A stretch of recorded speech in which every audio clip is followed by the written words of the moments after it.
Okay, let's dive right into this explainer. Today, we're exploring the profound philosophical gravity of Salah. But we aren't just looking at it as a standard traditional ritual. Based on our source material, we're going to treat it as the ultimate cyber-spiritual connection. I want you to imagine your consciousness as a highly advanced operating system, right? And Salah, that's the mandatory daily system initialization that connects you directly to the ultimate infinite network. We're going to break down the exact protocols required to make that connection successfully. We establish the stakes right out of the gate with this incredibly powerful verse. This essentially frames the connection to Allah as a complete, all-encompassing system override. It's definitely not some background app you just leave running while you do other things. No, it's the core operating principle of life and death itself. The sources we're analyzing highlight that pure faith, led by the heart, dictates that literally every action, every single output of our system is directed solely to the Lord of all beings. Now, in this framework, the concept of barzakh isn't just, an empty waiting room. It's an active interface. Think of the barzakh as this interactive state where our inner readiness, basically our spiritual software, meets the signals of the external, physical world. It is the literal intersection of human consciousness and the divine command. Within this conceptual digital landscape, Salah acts as a daily biological and spiritual rhythm. Our sources actually point out that human nature, or fitra, acts like an epistemological barzakh. It bridges that primordial internal pulse of recognizing the divine with our conscious physical reality. Salah becomes the interface where the body's physical movements sync perfectly with spiritual presence. It's the ultimate biodigital rhythm. But here's the catch. Before a believer can actually initiate this ultimate connection, the system absolutely must boot up correctly. According to the foundational texts we're reviewing, there are 4 fundamental validity protocols. If any single one of these fails, the connection is dropped. You need the intention, the purity, the covering, and the direction. So let's process these one by one. Protocol 1, Niyyah, the heart's kernel. You can think of the niyyah as the core processor of this entire operation. Without this kernel functioning perfectly, absolutely no other hardware or software command matters. Niyyah is defined in the texts as qasd. It demands directing your action, whether that's saying or doing, with total, absolute sincerity. You're pointing your internal processor towards a highly specific objective. It means dedicating your worship solely to Allah without any internal system conflict or competing background programs, like, say, seeking the approval of other people. It has to be a dedicated single-thread process. Executing this protocol properly requires some strict authentication. First, you need the baseline system compatibility of Islam, the hardware integrity of a functioning intellect, and discernment. You also absolutely need jazm, which means absolute certainty with zero packet loss, zero doubt or hesitation. On top of that, you have to define exactly which specific program you're running. Are you executing the dawn prayer, the noon prayer? That kernel must be completely locked in. Protocol 2, Tahara, the firewall. Once that kernel is active and fully authenticated, we initiate our spiritual and physical firewall. Because, let's face it, you cannot connect a corrupted device to a pristine server. The jurisprudence actively categorizes threats that must be blocked to cleanse the system of any corrupting bugs.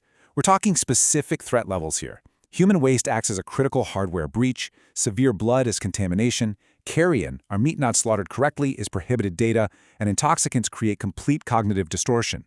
The hardware has to be entirely cleared of all these before you can proceed. Depending on the level of the system breach, the hardware is cleansed and rebooted. For a minor reset, we use wudu, which involves washing specific limbs. For a major system crash, a full ghusl or major ablution washing the entire body is required. But what's really fascinating in the source texts is the built-in fail-safe mechanism, tayammum. If water, which acts as the primary purifying coolant, is inaccessible or harmful to use, the system actually allows a dry earth backup. You wipe the face and hands with clean earth to achieve that exact same state of readiness.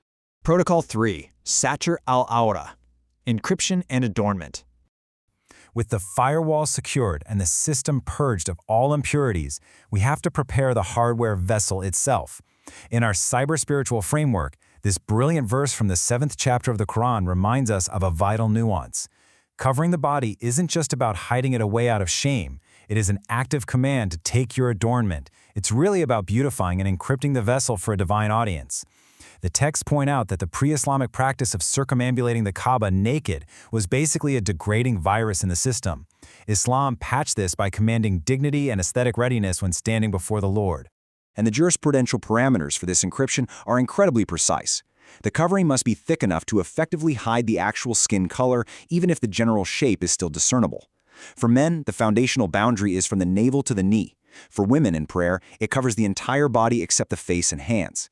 This perfectly ensures the hardware is protected from earthly distractions, aligning with the overarching command for modesty, equity, and laser-focused devotion. Protocol 4, Qibla, geographic sync. So we've got the intention, the purity, and the covering. The very last step in our boot sequence requires aligning the hardware to the universal server. The sources explain that no matter where you literally are on the grid, you must physically orient yourself toward the sanctified mosque in Makkah. It acts as the physical anchor point for the entire global network of believers. Syncing to the Qibla is an absolute physical and spiritual alignment. The phrase Islam wajh lillah essentially means submitting your whole face and self to God. It means keeping the face strictly forward-facing. Just like in a critical data transfer, you do not look left or right. You don't let your heart or your physical eyes deviate. You lock onto the geographic coordinate, and simultaneously, you lock your spiritual coordinate directly onto the Creator. The ultimate connection. System synchronization complete. With the heart's kernel focused via Niyya, the firewall active through Tahara, the encryption secured by Setter, and the geographic sync locked into the Qibla, all the pre-flight checks are done. The connection can finally be established. But remember, this sequence isn't just executed once. As Ibn Taymiyyah's framework suggests, Salah is a repeated daily practice explicitly designed for building full consciousness. It is a barzakh, a living, interactive bridge between the physical body's movements and the spirit's focus, running across 5 ascending daily cycles. It continuously recalibrates the human being, upgrading the soul and preventing the material world from entirely consuming the system's bandwidth. We've unpacked the deep architecture behind what might just seem like simple physical requirements. As we leave you with this final thought, you really have to ask yourself, when you stand for your daily sync, are you just going through the physical motions, or is your own internal architecture, your kernel, your firewall, your encryption, and your sync truly prepared to initiate the ultimate connection with the divine? Something to think about next time you check your protocols.